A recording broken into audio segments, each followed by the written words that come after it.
Hello, my name is Jacek, this is Need More Info, and today we're gonna find out why Resident Evil Village is so damn cool.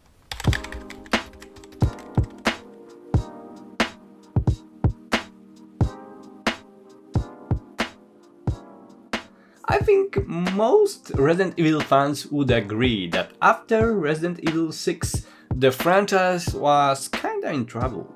Ever since Resident Evil 4 revolutionized the series by changing the perspective and introducing more action-focused gameplay, Capcom thought that turning Resident Evil into an action game is the way to go. And so, Resident Evil 5 was even more action-heavy than its predecessor, and it introduced online cooperative play to the series. There were also dramatic changes to setting and atmosphere as the game took place in Africa, and many levels were set during the day in a bright African sun. While I think Resident Evil 5 was a fun action game and a solid entry into the series, I think that most fans were kinda disappointed that it veered so far off from the horror roots. And here is when we get to Resident Evil 6, in which Capcom tried to make everyone happy and as a result created a mess of a game. The title had multiple single-player campaigns. Leon's supposed to be the scary one to appease to fans that were missing the horror elements, and at the same time, for example, Chris's campaign was more action-oriented. Unfortunately, all of the campaigns were just a shell of what came before, and RE6 is considered one of the worst parts of the series. After this, Capcom needed to rethink their approach, and after a while we got Resident Evil 7. I'm a boy.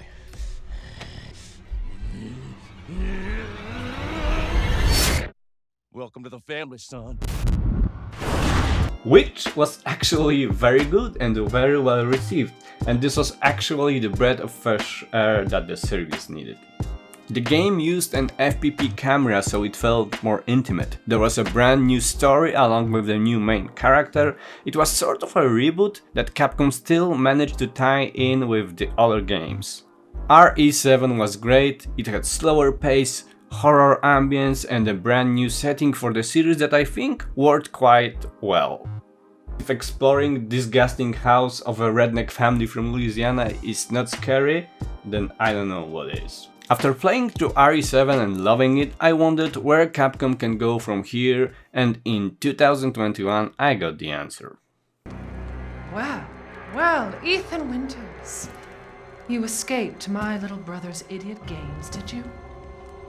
Let's see how special you are. Resident Evil Village, aka Resident Evil 8, is kind of a sophomore album for this newly rebooted series. It was not easy to get this right, to keep what was working, improve the gameplay and at the same time avoid making the same game again. Fortunately, I think Capcom emerged victorious from an attempt of creating a worthy sequel for RE7, and they did it by taking cues from the past.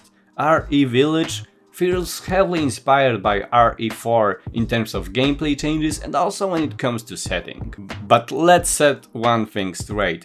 Resident Evil Village is a very derivative title. It doesn't revolutionize the series as RE4 did, but where I think it excels and where I think is one of the best entries into the series is in pacing and variety. Additionally, the gameplay, all the bosses and enemy encounters are so finely tuned that they kept me engaged through every one of my many playthroughs. Yes, I love this game so much I played it through multiple times. Story-wise, Village is a direct continuation of the predecessor, taking place 3 years after the events from the 7th game. The protagonist of Resident Evil 7, Ethan Winters, is living with his wife and a newly born daughter, Rose, in an undisclosed location, but after having a couple quiet moments with his wife and daughter, things take a turn for the worst, and hours and one truck crash later, Ethan arrives at the titular village.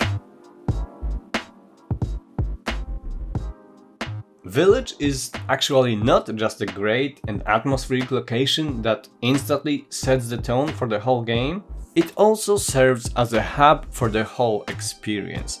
After each major chapter that is culminated by a boss fight, Ethan will receive a key that can open a new door in the village, leading to the next destination and in most cases, next boss. This kinda Metroidvania-light mechanic is developed a little bit further by items like cranks and levers that allow you to open new sections of the village each time you return there. While there's only one order in which you can tackle all the main bosses, simply allowing you the freedom to return to the previously visited location and to explore the village gives you a sense of freedom and agency that I think make the whole experience better. The game is divided into 4 major sections found in different corners of the map. Each region is governed by one of the 4 lords that are main bosses assisting the big baddie. I heard all your arguments. Some of you were less persuasive than others, but I've made my decision. This is where the variety I mentioned earlier comes in. Each region has its own twist and theme. There's a gothic castle in which we face the internet sensation Lady Dimitrescu. And also her daughters. Bullets cannot harm.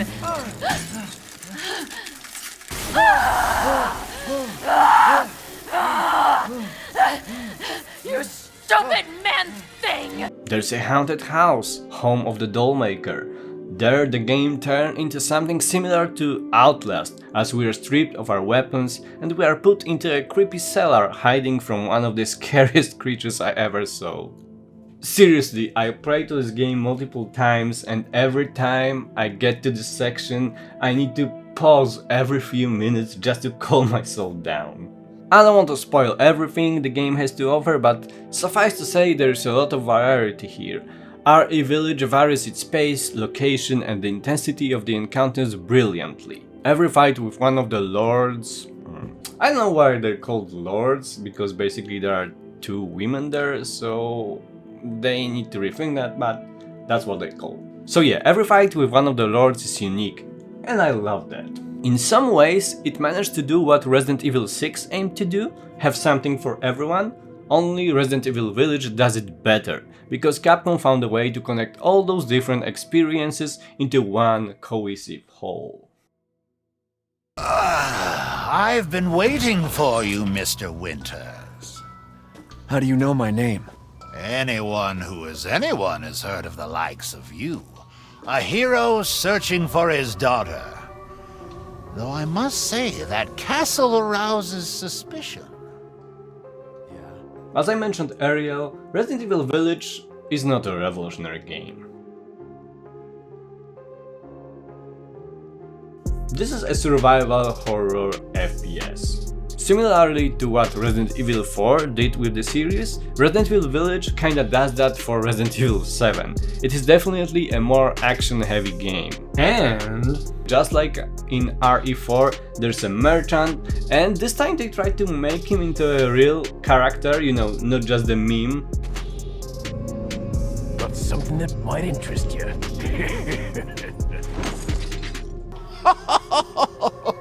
I am but a humble merchant. Here? Oh, forgive my manners. Call me the Duke.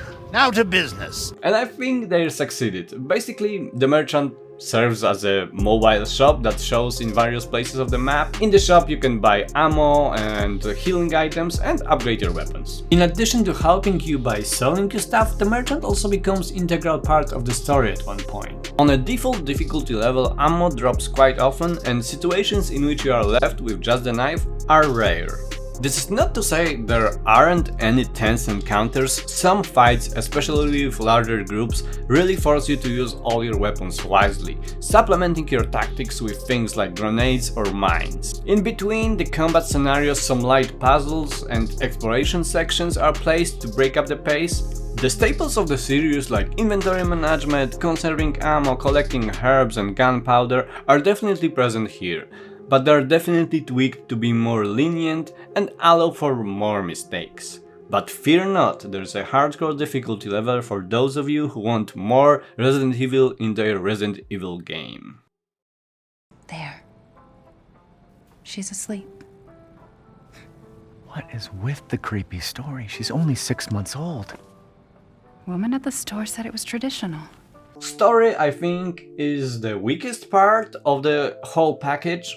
It is fine and definitely has its moments, especially when it leans into themes like family, redemption and sacrifice. In the last minutes, I definitely was rooting for Ethan and wanted to finally stop the main villain, so I guess it does what it should. There are funny one-liners here and there, but what I think is the most memorable element is how ruthless the developers are for Ethan's hands.